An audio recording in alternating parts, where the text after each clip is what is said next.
Et bonjour à tous, on se retrouve pour un nouvel épisode sur Mindfight.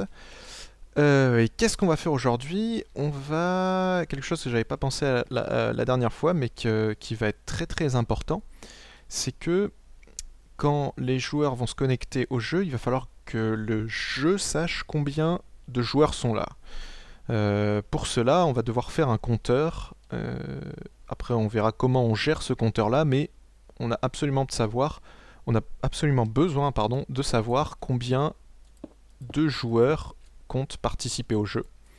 Donc, du coup, d'ailleurs, je pense que je vais plutôt utiliser un repeater.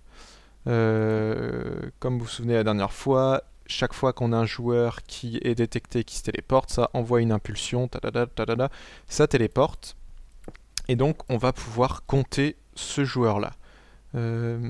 La question que je me pose, c'est que j'espère que l'horloge est assez longue par rapport à la réaction de tic, 4, oui, il n'y a pas de raison. On va diminuer les délais ici, question de sécurité. Hop. Et donc, ici, il faut que ça continue et que ça remonte. On va essayer de ne pas remonter là où on a mis notre tableau d'affichage.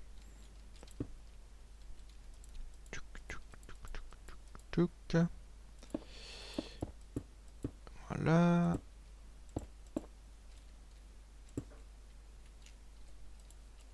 Comme ceci. Merde. Et c'est vrai que ça lag pour ces blocs-là. Et on va se faire un compteur derrière. Alors, comment faire ça proprement? Il y a 36 000 façons de faire des compteurs. On va éviter le binaire, ça sert à rien. On va considérer que le jeu est limité à... J'ai pas de limite pour l'instant, mais il va bien falloir en établir une. Réfléchissons. 32, voire 64. Hmm. Bonne question. On va se limiter à 32 pour l'instant, ce que je considère comme pas mal, 32. Hein, ça peut être 32 ou moins, évidemment. Et comment ça va marcher? Donc là, on va récupérer une impulsion chaque fois qu'il y a un joueur supplémentaire. Je vais réfléchir un peu à quoi faire comme compteur, puis je vous retrouve après dès que j'ai une idée qui fonctionne bien. Bon, c'est bon, j'ai ce qu'il faut. Alors, qu'est-ce qu'on va faire? En sortie euh,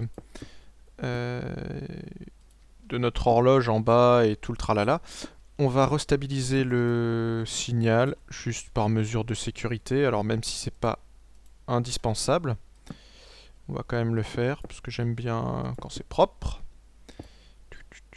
Donc un petit pulse limiteur, comme j'aime les faire. Et comment ça marche ensuite? On récupère le courant ici.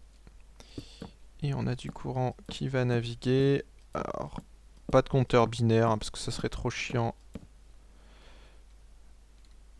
à décoder. On va compter 1, 2, 3, 4, 5, 6, 7, 8, 9, 10, 11, 12, 13, 14, 15 et 16. Et limite pour la suite. Hop là. 17, 18, 19, 20, 21, 22, 23, 24, 25, 26. Ouais, ça risque de poser problème sur cette sortie là. Je devrais pas faire ça comme ça. On va faire un truc gros, on s'en fout. On a la place. Ouais, 32 ça fait quand même beaucoup. Ça me pose un problème. Euh... Soit je fais un compteur simple en fait, soit je fais un compteur un peu plus compliqué en piston tape ou du binaire, mais j'aime pas le binaire. Écoutez, on va pas trop s'embêter pour l'instant. On va partir sur 16, allez c'est parfait. 16 c'est suffisant. Donc, il me faut du sticky.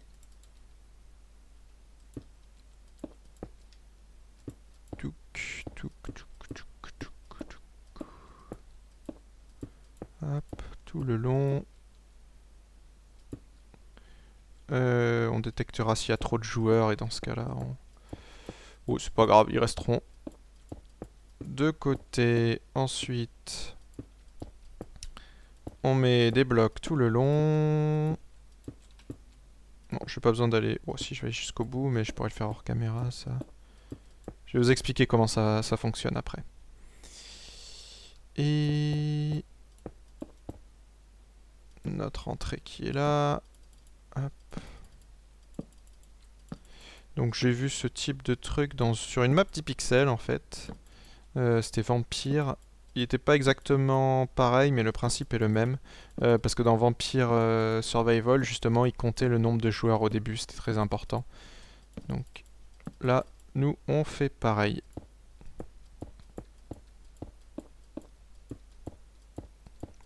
Et ça, c'est toutes mes sorties.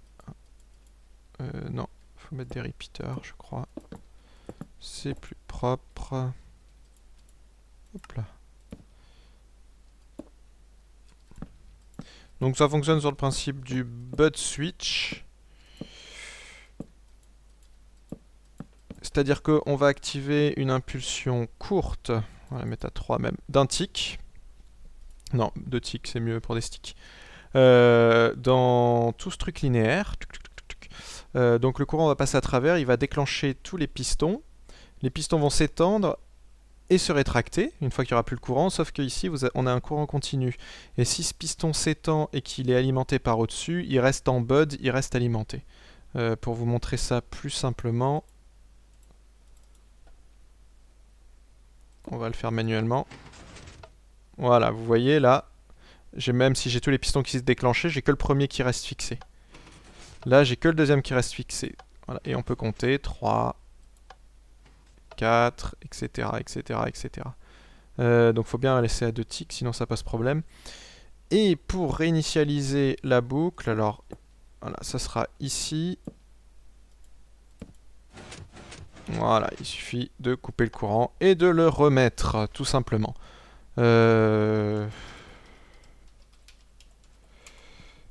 Et je veux pas de flotte, moi. Pourquoi il fait pas tout le temps beau? D'ailleurs, ah bah oui, du coup je suis dans un biome mushroom, mais forcément il peut flotter. Donc pour l'instant on va le laisser en continu, mais il va bien falloir que je le déclenche ou je le renclenche, donc il faudra que ça soit maîtrisable. Même si je m'en fous, une fois que la partie est partie, enfin, le seul moyen de réinitialiser la partie c'est de recharger la map. Donc on va se contenter de ça pour l'instant. Donc là on a notre compteur avec toutes les sorties, pour savoir combien il peut y avoir de joueurs. Et du coup, bah voilà, on est content. Je le déplacerai peut-être un petit peu le compteur parce que... non, on va plus déplacer notre plateforme d'arrivée pour qu'elle soit plus dans ce rayon-là. Hop. De toute façon, oui, bon, c'est pas grave, on fera ça plus tard. De toute façon, j'aurai toujours une arène qui sera pas loin. L'important, c'est que ce chunk soit toujours chargé. Donc du coup, maintenant, si j'arrive ici, hop, ça change tout ce qu'il faut. Et normalement, ça a compté jusqu'à 1, hein, vous le voyez. Si un deuxième joueur se connecte, hop, et hop là, et ça compte jusqu'à 2. Et j'ai pas entré le game mode. Donc nous voici avec notre compteur. Et donc voilà, comme je disais, comment ça marche. Une fois qu'ici c'est alimenté, le piston reste alimenté grâce à ce bloc là. Alors je sais pas s'il est en position bud, mais non, parce que sinon une update le ferait changer d'état. C'est vraiment le piston qui reste... Enfin, non, ça le fait pas changer d'état parce qu'il serait alimenté en bud. Mais non, non, là c'est le piston qui est... Ouais, si je crois bien que c'est une question de bud. Et là du coup ça se remet à jour. Bref, voilà comment faire un compteur compact sans que ce soit du binaire. Maintenant, à quoi on va s'attaquer? Bonne question. Il va bien falloir s'attaquer aux classes à un moment. Je pense pas que je vais m'attaquer à ça pour le début. On va commencer à créer la salle entre guillemets où les joueurs seront téléportés. Sachant que l'idéal, ça serait de créer... On va créer une salle intermédiaire, tu sais, le temps que tout le monde se connecte. Donc on va la faire plutôt de l'autre côté. Pour l'instant, je compte pas faire du joli décor, hein, ça va vraiment être un peu pourri. Donc tous les joueurs seront téléportés ici. Hop, hop, hop, on va la faire un peu plus grande.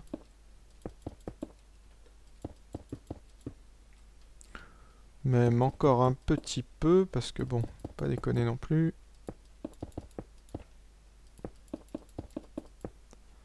Voilà, un enclos 1.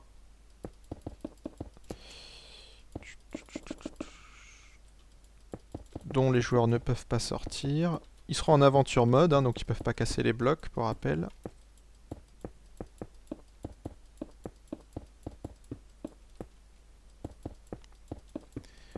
On finit le tour.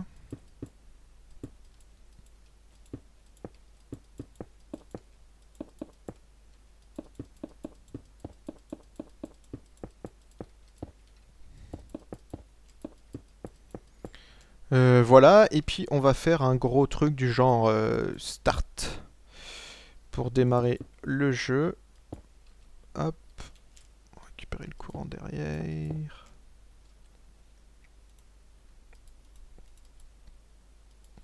On peut faire un truc sympa ici, c'est... je me demande... je crois pas qu'on puisse le faire. Réfléchissons... J'aimerais bien afficher le message comme quoi un tel est entré dans l'arène, etc. ou a rejoint le jeu. Malheureusement pour ça, c'est un petit peu compliqué. Alors si, il y a un moyen très simple de le faire. Et je pense que ça va marcher, il faudrait que je teste à plusieurs. C'est, ils sont TP ici d'abord.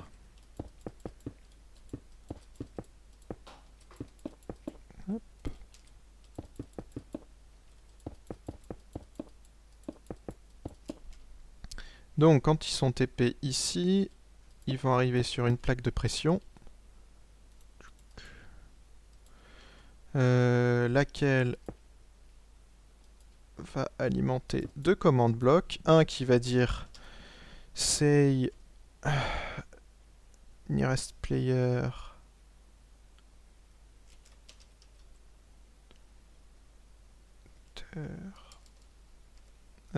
on va le faire en français quand même.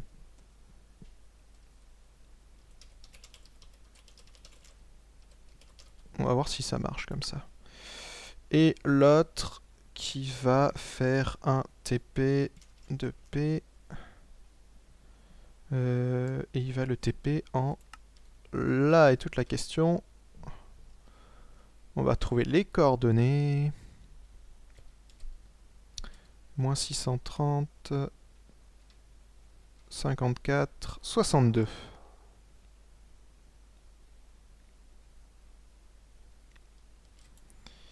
Moins 630, 54, 52. 62, non? Ouais, je crois. Allez, voyons voir, testons, qu'est-ce que ça donne. Non, pas TP, kill. Voilà, Y-Pierre est entré dans l'arène. Parfait. Exactement ce que je voulais. Je suis bien TP au bon endroit. Alors, autre chose que vous savez pas, c'est que là, le message, il est passé légèrement inaperçu parce qu'il est en blanc. Mais on a un moyen de changer la couleur de message. Pour cela, par contre, il faut passer... Je réinitialise. Il faut passer... D'ailleurs, il faudrait que j'ai un bouton, voilà, tout simplement. Il faut passer par MCEdit. Donc, on va se retrouver dans MCEdit et utiliser un filtre pour changer la couleur de ce texte-là. C'est juste pour vous montrer, après, les autres textes que je modifierai, je ferai tout en masse, hors caméra, entre guillemets. Donc, à tout de suite sur MCEdit. Donc, on se retrouve avec MCEdit. Je vais pas faire de tuto sur MCEdit, cherchez un peu sur Google si vous voulez l'utiliser. Il existe de tonnes de trucs dispo déjà sur comment ça marche MCEdit, comment le télécharger, etc. Cherchez un petit peu et vous aurez tout ce que vous voulez. Toujours est-il pour ceux qui connaissent MCEdit, sinon les autres, renseignez-vous un petit peu. On va ouvrir notre monde, on se retrouve donc avec notre monde dans MCEdit. On peut voir que notre point de spawn est bien correct, hein, comme je l'avais redéfini avec NBTEdit, donc je pense que c'est modifiable avec MCEdit, je ne l'ai jamais fait, mais je pense que c'est modifiable. Et là, ce qu'on va faire, c'est on va sur notre commande bloc où on a mis le texte et on va appliquer donc on le sélectionne en double-cliquant dessus. On va appliquer un filtre dessus, un filtre de setBling. Donc il est disponible, soit vous cherchez sur les vidéos de setBling, soit plus simplement vous allez sur son website. Pareil, vous trouverez très facilement soit sur sa chaîne, soit en cherchant sur Google. Il a créé un filtre qui s'appelle Color Command Block Text. Et quand on le sélectionne sur un command block, on peut choisir de changer la couleur. Par exemple, je veux dire que mon message soit en yellow et qu'il soit en italique. Il n'y a pas besoin que ça... Oh, on va mettre plutôt en bold. En gras, ce sera plus joli. On appuie sur Filter, ça le fait. Et on n'a plus qu'à faire CTRL S et notre monde est sauvegardé. Et du coup, là, ben, on va pouvoir se retrouver dans Minecraft directement. Voir si ça a bien marché. Voici dans Minecraft. Et attention. Hop là. Et vous voyez, c'est bien écrit en gros bold et en jaune. Donc c'est plutôt bien visible. Alors, ce qu'on peut faire justement pour voir qu'est-ce que ça donnera comme résultat final, c'est... non, celui-là est bon, c'est le deuxième. Mettre ça à false. D'ailleurs, accessoirement, j'ai fait une bêtise ici. Voilà, on va changer celui-là. On va le mettre ici. Je fais juste une petite inversion. Parce que c'est celui-là qu'il faut qu'il s'active en premier pour justement pas avoir les autres messages. Voilà, tout ça c'est bon. Si on skill... Voilà, on a juste le game mode a été changé et machin est entré dans l'arène. Alors comme vous voyez, le souci c'est que on voit... il m'a pas remplacé le P par le nom de mon joueur. Alors, comment ça fonctionne ça? Je connais pas, donc il faut que je regarde. On doit devoir mettre un backslash. Donc ça c'est normal. Donc je devrais réappliquer le filtre après. Il faut que je regarde, ça je connais pas, à vrai dire, comment faire en sorte d'avoir un message qui s'applique. D'ailleurs, qu'est-ce que ça m'affichait exactement? Ouais, vraiment le @p. Donc je vais regarder comment transformer ça en nom du joueur.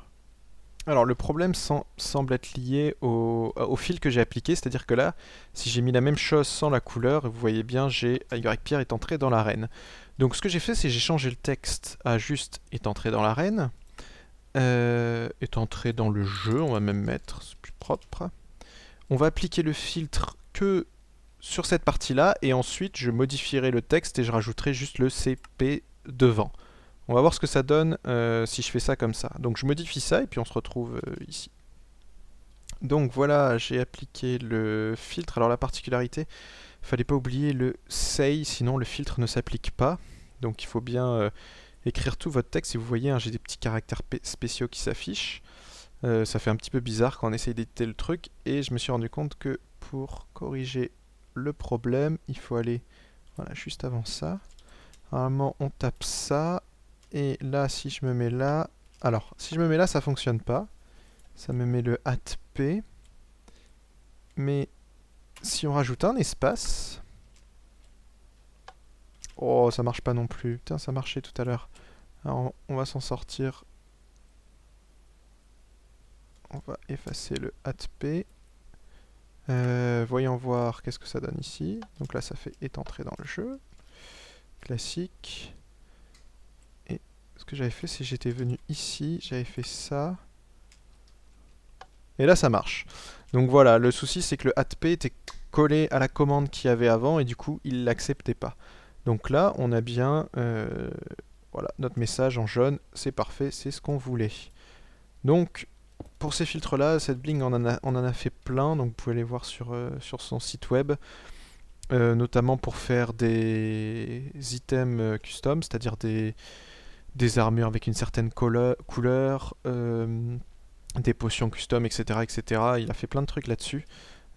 Donc allez voir de son côté, niveau filtre, il apporte pas mal de choses.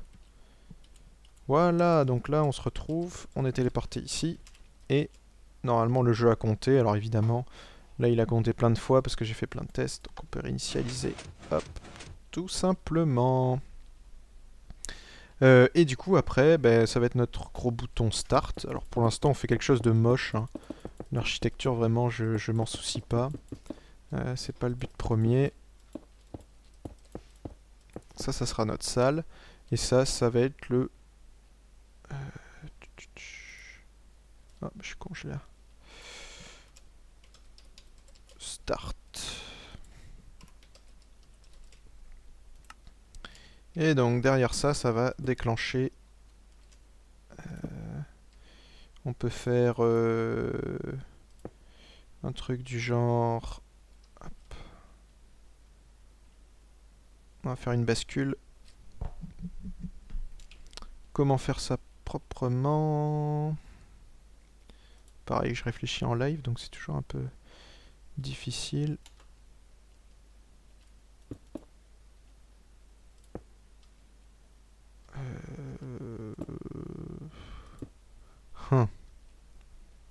Bah, je vais y réfléchir.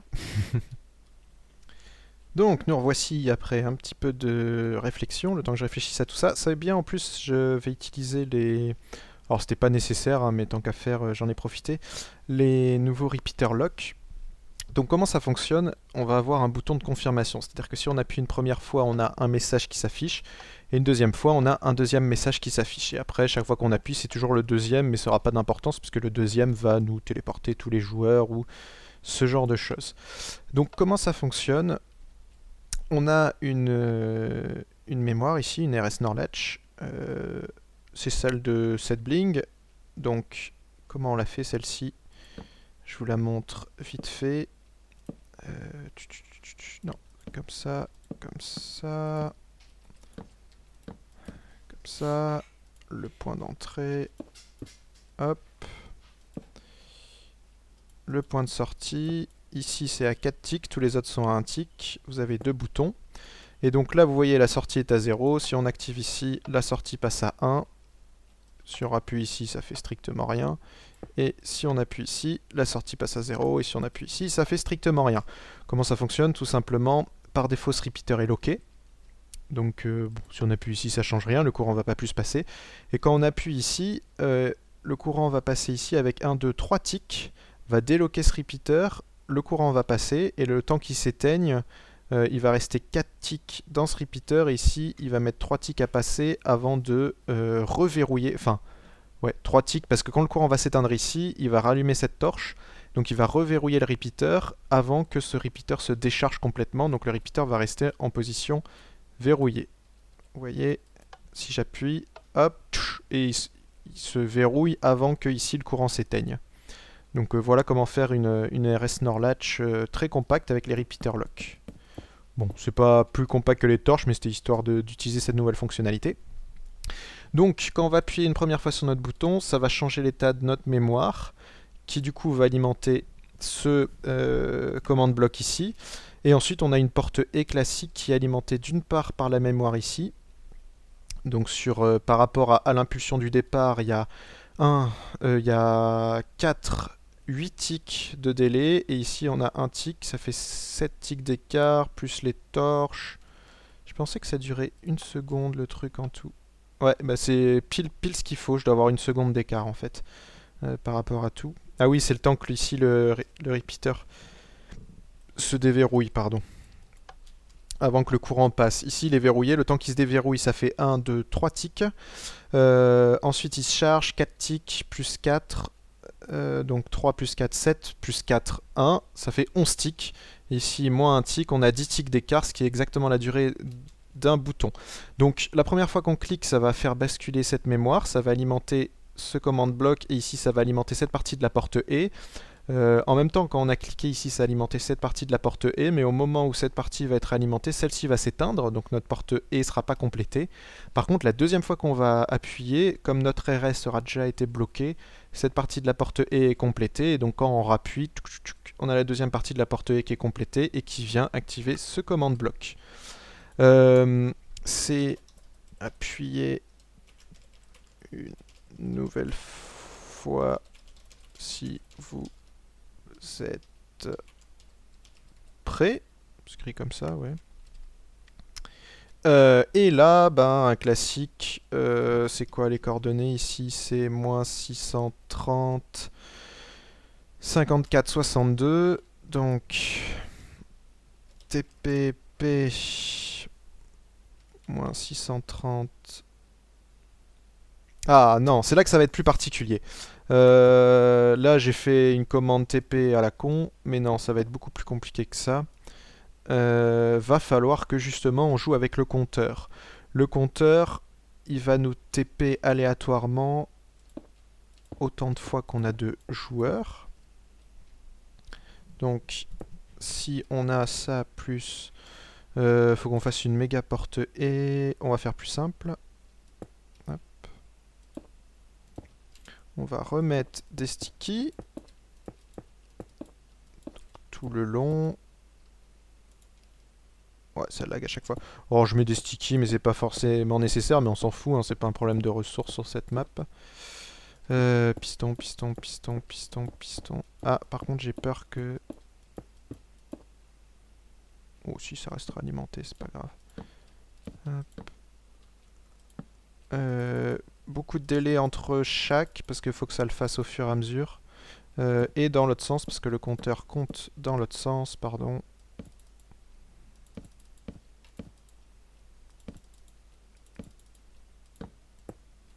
Là.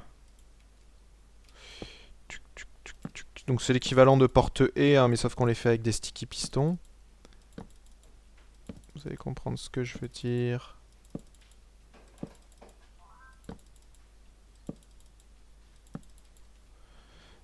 Et on aura un commande bloc ici à chaque fois. Je mets juste les supports.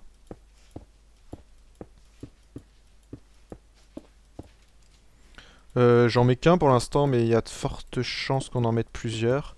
Donc pourquoi on en a besoin de un par joueur? Parce que chaque joueur va téléporter dans une salle spécifique pour qu'il puisse choisir sa classe tranquillement. Dans une classe qui sera propre à une arène spécifique. Ça va être un petit peu tordu, mais on va s'en sortir. J'aurais peut-être pas dû commencer avec 16, mais parce que j'ai peur de trop devoir dupliquer. De toute façon, après, ça sera que de l'ajout. On va commencer avec 4, ça me paraît bien. Je vais casser le reste.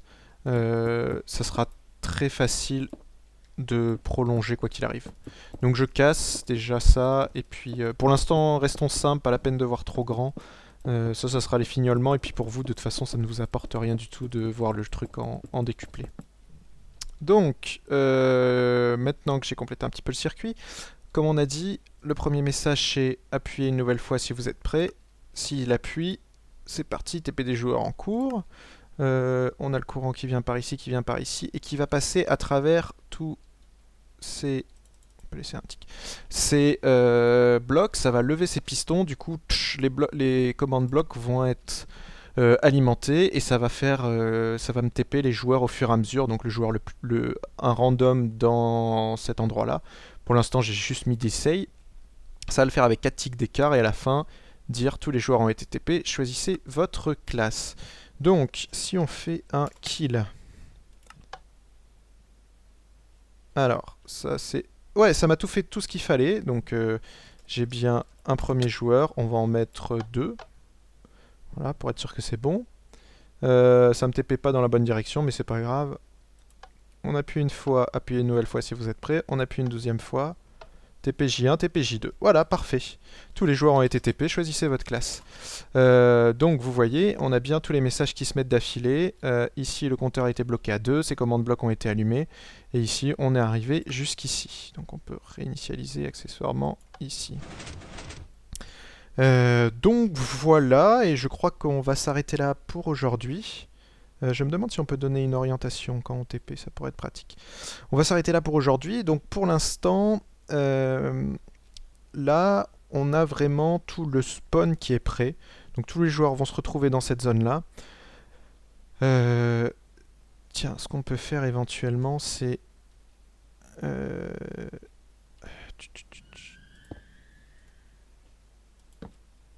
si jamais ça va passer là, donc il nous faut encore un joueur. C'est moi qui rajoute ça.